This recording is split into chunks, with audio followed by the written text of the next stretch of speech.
Welcome back to another episode of the Skinfluence Podcast. I'm your host, Dr. Dustin Portela, board-certified dermatologist, and I'm joined as always by my co-host, Austin. I'm Austin. I'm a physician assistant feeling woefully underdressed today. What's the occasion?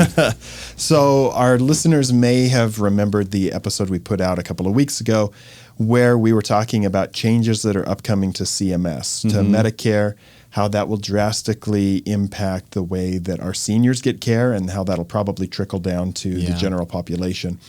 And so as part of trying to protect the health care of our seniors and ultimately our commercially insured patients, I scheduled a meeting and went and visited with my congressman's office today. So in Idaho, Representative Russ Fulcher is our congressman, and we wanted to take to his office the statistics of what these Medicare cuts could do to the healthcare system, how that's going to negatively impact our seniors, and what can be done to help fight these changes. So trying to walk the walk and do more than just send letters or make a phone call, just make an impact wherever I can.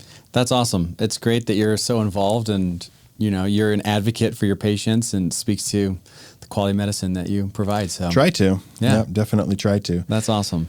We're going to do a continuation of last week's episode talking about some, myths in the skincare world and having a little mock debate, defending these propositions of things that are up on TikTok and trying to break them down as well. Yeah, trying to see the other side of the argument from what we typically are defending. So well, the first one that we have on the docket today is tanning for vitamin D supplementation. Do you need sun exposure to get enough vitamin D? And how much? And so this is a frequent question online because we know that ultraviolet B light, when it's exposed to our skin, leads to the production of vitamin D. It's a stepwise process. And our bodies are not very good at doing that without vitamin D, without UVB particularly. And so the argument that's out there, I mean, I can take the pro argument for sun exposure if you want me to. I'll defend it then. So we need vitamin D, and it's important for many aspects of our endocrine system.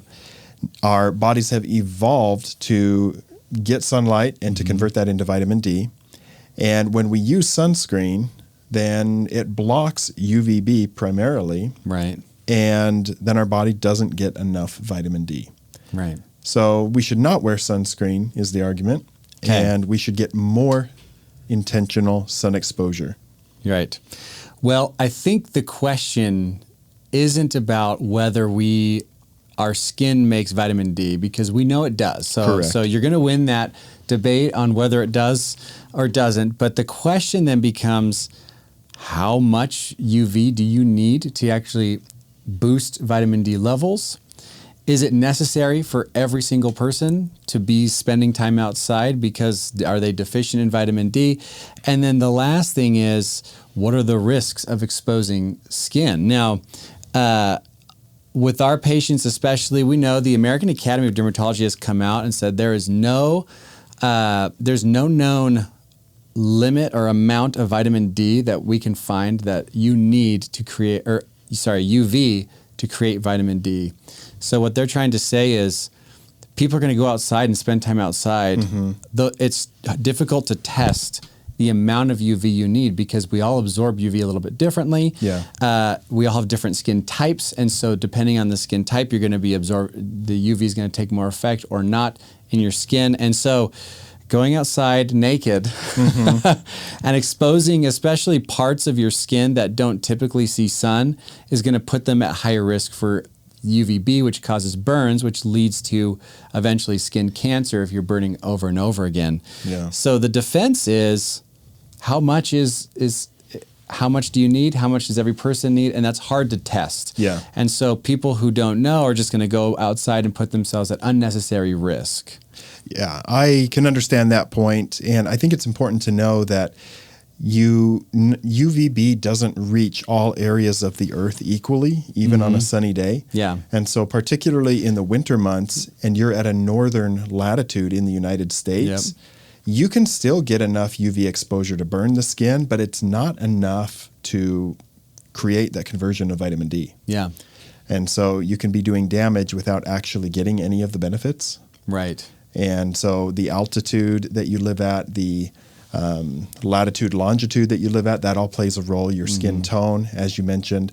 And so I think that, the argument that I'm trying to defend here is just that everybody needs to get more sun exposure is too broad to actually be useful. Yeah.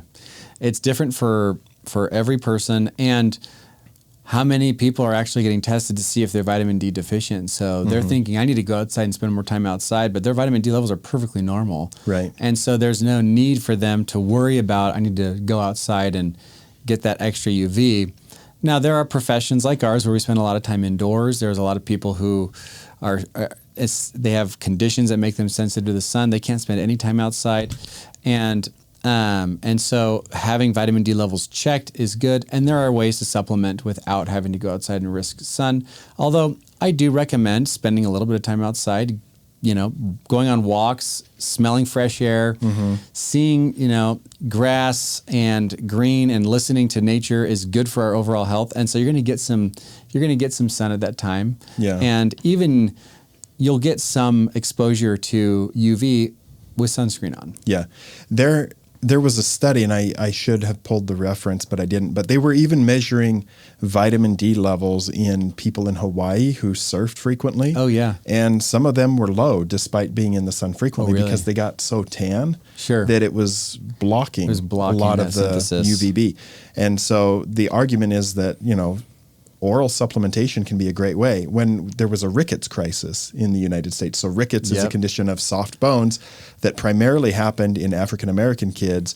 I think a lot of it was in like Detroit, New York, where kids were being kept inside all day and their bones were bow-legged. They'd get soft. And so people recognized that ultimately vitamin D deficiency was to blame, and they started adding vitamin D to milk. Yeah. And that's why your whole milk in particular is fortified with vitamin D. Yeah. Because when you supplement it orally, you're able to raise those levels up. I think another argument that a lot of people get into is that the reality is for many conditions where higher levels of vitamin D might be helpful, we haven't actually had solid data to show that supplementing vitamin D prolongs life. Yeah. Even if you're deficient. We know that it's important for many processes.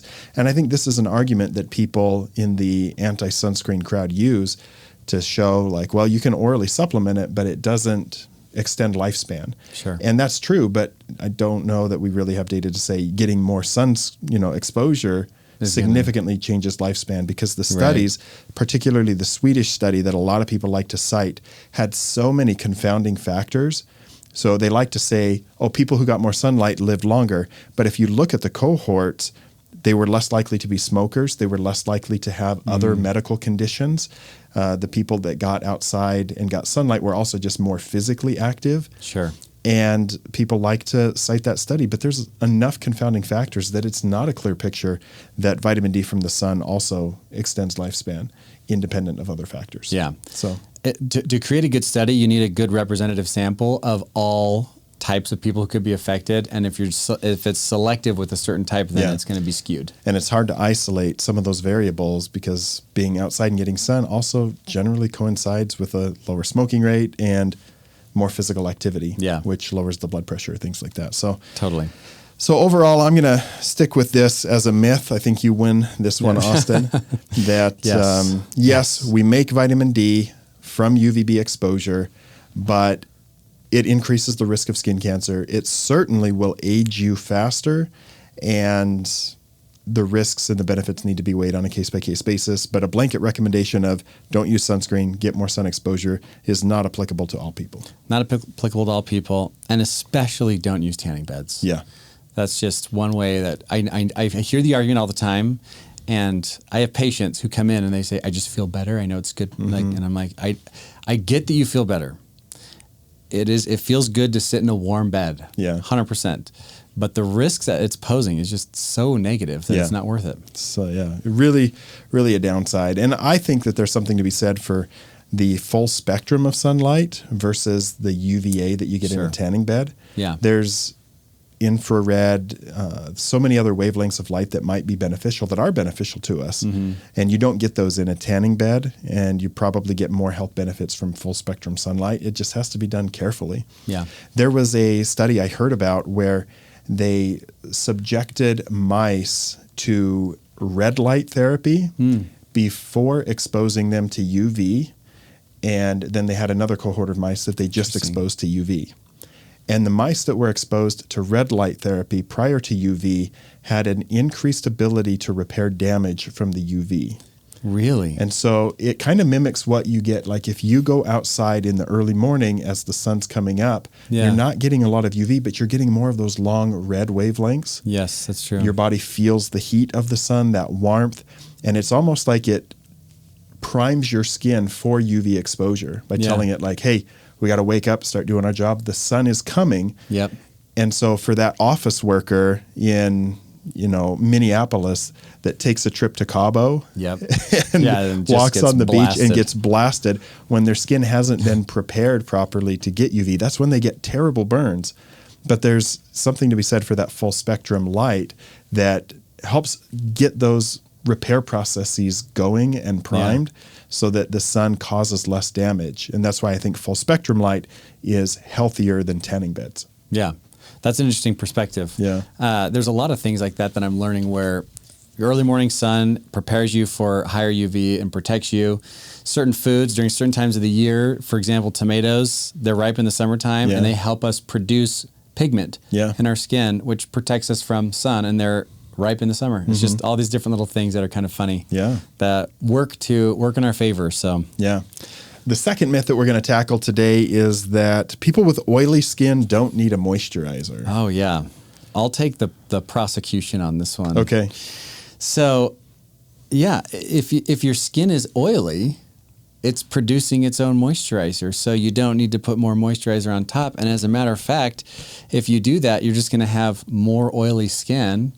And you're going to lock in debris, and it's going to make your skin basically have a negative feedback loop where you put moisturizer in your skin, it's going to feel like it needs to produce more and more and more, and now your skin's just oilier and oilier. Yeah. And you're stuck. So the reality is that oil production is often tied to your genetics and your hormones. Yep. And so our skin doesn't produce oil in a strong feedback loop the way that like your thyroid hormone operates or that your estrogen or testosterone operates. So it's not this direct feedback loop. It's largely controlled by genetics and hormones, which can change throughout the life. And that's why as teenagers go through puberty and testosterone goes up, we tend to see a lot more oil production. And that's when we start to get more of the acne. Yep. So individuals with oily skin can still have barrier dysfunction. They can still have problems, and rosacea and acne have barrier disruption because there's inflammation in the skin. Yeah. Okay. And so oil has certain complements of triglycerides and free fatty acids that are incorporated into the skin barrier. However, it's something that can still be disrupted, and using the right moisturizer will actually still help to repair the skin barrier. Now, not everybody needs the same kind of moisturizer. Okay. If you have very dry skin, you might like having a thicker, richer moisturizer, something like a Cicaplast balm from La Roche-Posay. But if you have very oily skin, that doesn't feel great, but it's not triggering your skin to make more or less oil. You might prefer something more lightweight, like a Neutrogena Hydro Boost. Still has glycerin and other nice ingredients that will give your skin additional things that the oils may be not giving to it, and can help to improve and fortify your skin barrier. So adding moisturizer onto oil is not going to occlude your pores. No, I mean, most moisturizers nowadays are non-comedogenic, except for maybe beef tallow. Have to get a shot at the beef tallow. There you people. go. Take that shot. You're going to shoot your shot. I can't imagine being an oily skin person and then putting on beef tallow. This sounds awful. That sounds, It's just so much. I mean, beef tallow it's a fat. And so you're just putting that on top of oil. Yeah. No. So, no, you want to put on something that feels good on your skin. And I will admit, I don't use a moisturizer every night. Since I switched over to using Skin Better's Alpha Ret as my nighttime retinol, I just don't get irritated. Yeah. And so I don't need a moisturizer as often. My skin feels hydrated. It doesn't feel tight and dry. But if I start to get irritated or I get a pimple, I definitely use a moisturizer because I want to support the skin barrier. Yeah, it's your skin needs the proper environment to function, and adding a moisturizer helps provide that environment. Yeah. And that's very often what I tell my patients who feel like if I put something on, it's going to be hurting my skin, and that's not necessarily the case. But I like you. I don't use a moisturizer every single night, especially if my skin feels good. Yeah. Sometimes I'll spritz on like a hypochlorous acid or something like that. Just makes me feel clean, like I'm cleaning the skin, but I'm not having to like add on something thick or heavy. But okay, I think I'm trying to think of any other argument I could think of against moisturizing on top of.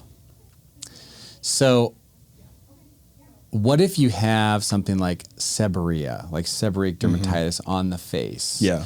You're producing, you kind of have that oily, greasy feel.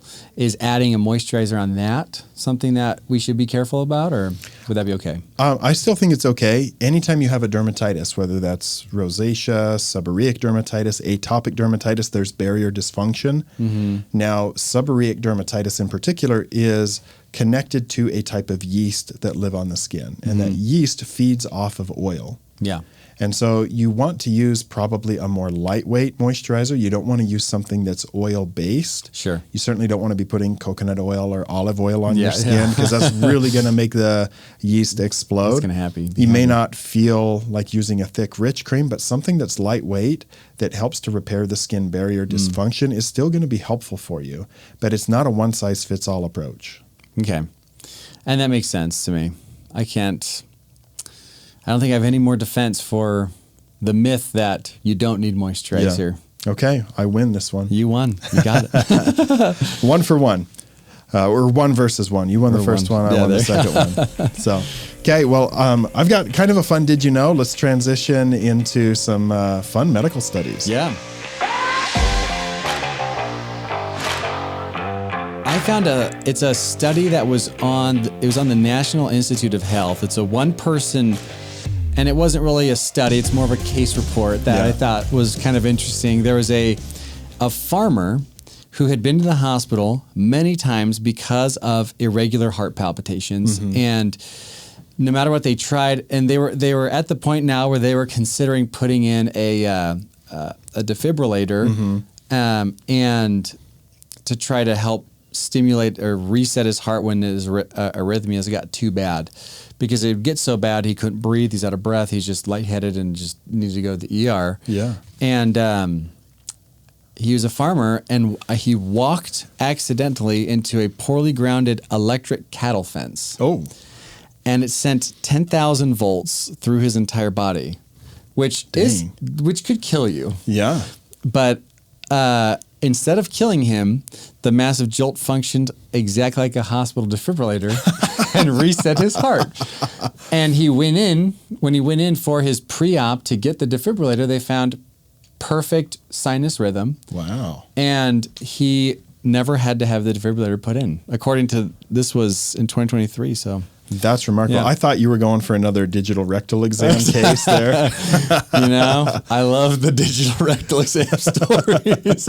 Have you ever touched an electric fence? I don't think not like a cattle one. Yeah. I've touched one for like the dogs that you can put around. Okay. Like, but they're low to the ground. They're low voltage. Right. And it's just like I can feel it. But yeah, I've touched them. They're not fun. Oh, I can't. But it wasn't like, I can't imagine it was 10,000 volts. It didn't knock me to the ground. It just like, ooh, that hurt. Yeah. You feel it on your hand. Yeah.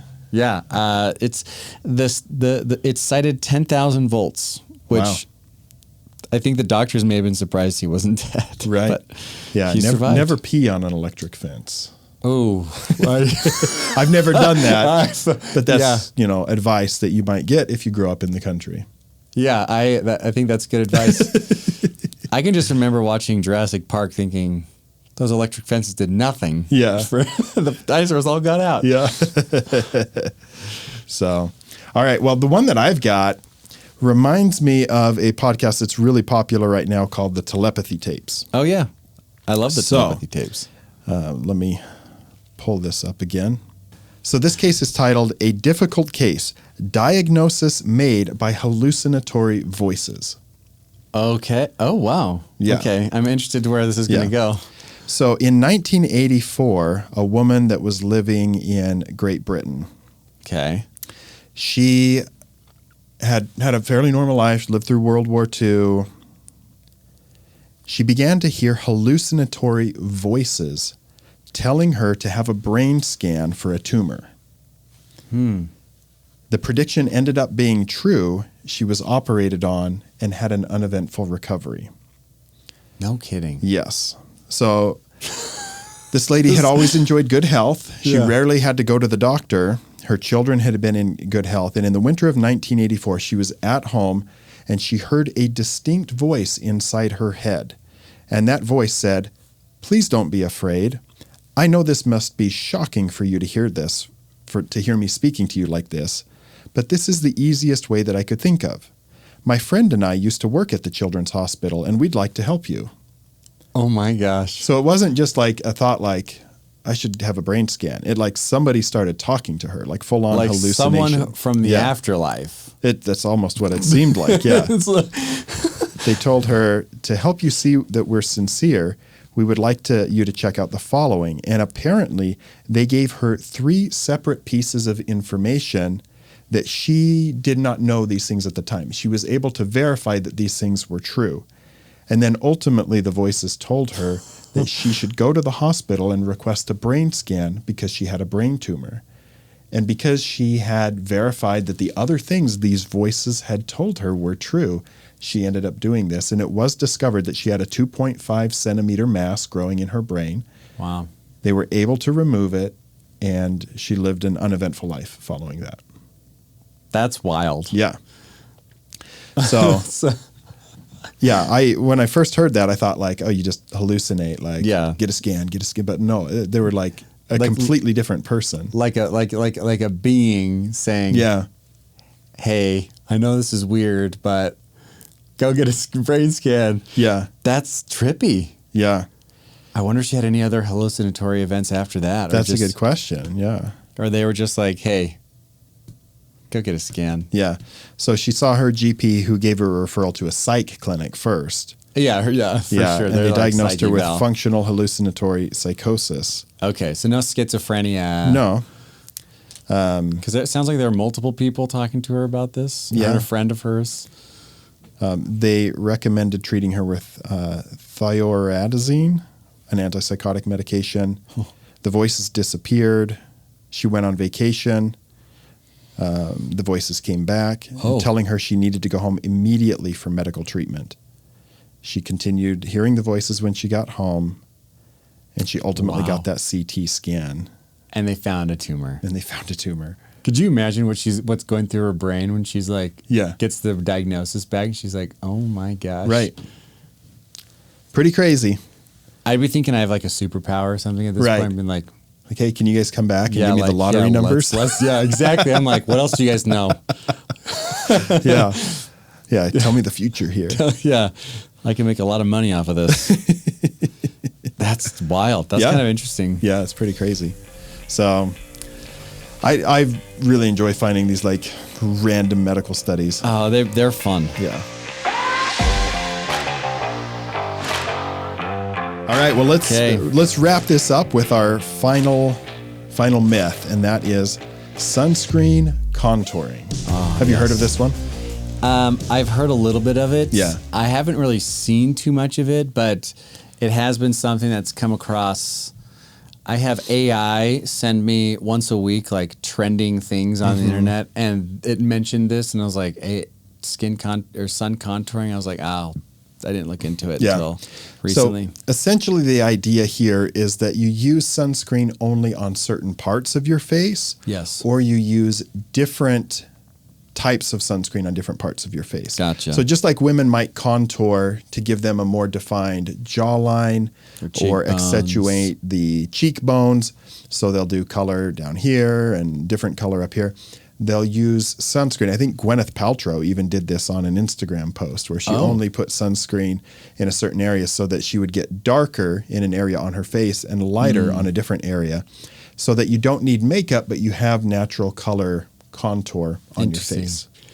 And so it's an interesting concept. The argument is, well, if I'm putting sunscreen all over my face, just using maybe an SPF 15 here and an SPF 30 here, I'm still getting sunscreen on. I'm still protecting myself. Gotcha. What do you think about that? Well, I think that if you're allowing more UV, especially exposure into the skin than other areas, your skin isn't going to age at the same rate. So you'll have aged skin on the areas that you're not putting as much sunscreen or as high concentration of sunscreen. So you're going to have, if you do this for a long enough period of time, your skin is going to look different. It's like our arms always look worse than our shoulders often, right. Yeah, because our clothes cover that. But now you're going to get those weird distinctions on the face as you age. So that's one argument I have against it. And the other one is you're just exposing. How long are you sitting out in the sun? Are you I'm assuming they're going out and like tanning like this to try to get that contour. So they're probably getting more UV than is recommended or needed, and at a rate that's going to damage the skin. So you're allowing the potential for skin cancer in those areas higher than others. Yeah. So you're trading a nice contour when you're young for a scar when you're older. When you're older. Have you ever seen that photo of the lady who was in her 90s and she had used a lotion on her face that was just SPF 15 like every day since she was 30? I don't think so. But she never put it below her jawline. Oh. And so you have this skin that's essentially flawless. It looks like older skin. Yeah. Some dilated pores, but there's no brown spots, sunspots, seborrheic keratoses. And then her neck is just covered with seborrheic keratoses and lentigos. No kidding. And it's such a striking change from her face to her neck. Yeah. And that was essentially this kind of thing of contouring. She was using sunscreen in one place and not another, and there's such a striking line. And I can't imagine how funny that would look after years of use if you were contouring your face like that. Yeah. Like you'd get all these weird age spots in a really unique distribution. Like in my mind, it'd almost be better if you didn't wear sunscreen at all, so at least your whole face looked the same. Yeah, exactly. I guess, if you're looking for darker areas and if you're developing a lot of sunspots, it's going to be darker, but it's uneven pigment. Yeah. It doesn't look good. So, that's kind of that'd be an interesting look to see, like fast forward 20 or 30 years to see what, I don't know. I guess Gwyneth Paltrow is doing it. So what is she? Is she millennial? I don't know. Is she a little? She's a little older than millennial, I think. So yeah, my question is, who's doing this? And let's fast forward so we can see what the results are. Yeah, I've seen people post and do this, but I don't know if anybody's really done it consistently.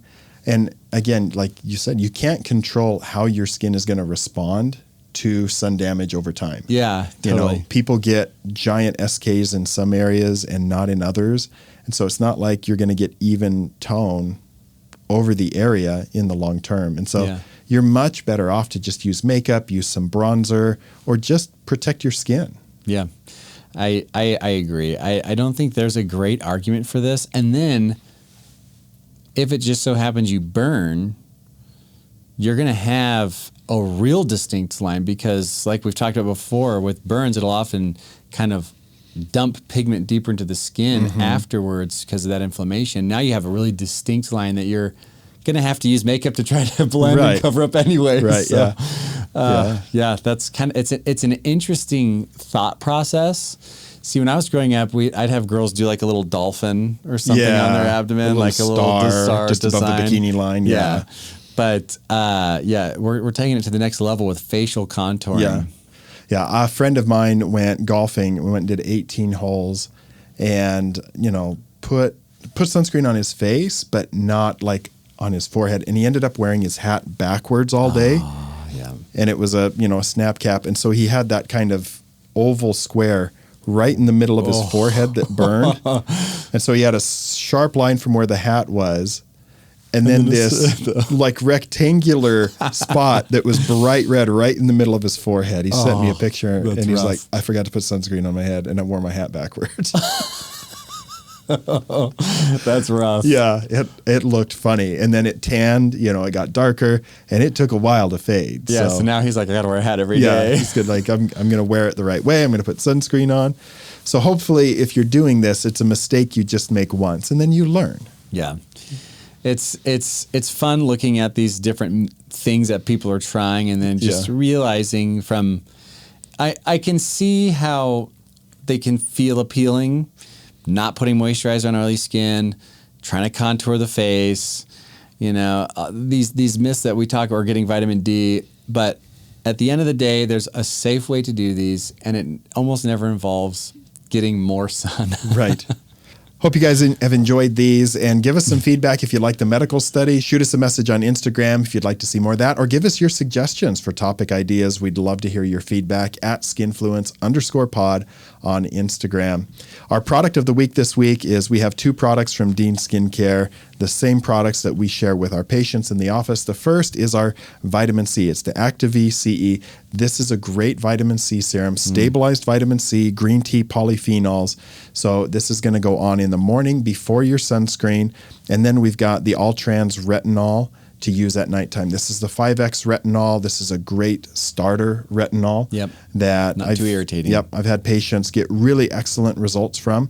We have a 5X and a 10X, and I've had some patients that start with the 10X and they get a little dry. So, this stuff works. Yeah. And you can get these when you go to shop.drdustinportela.com or deanskincare.com.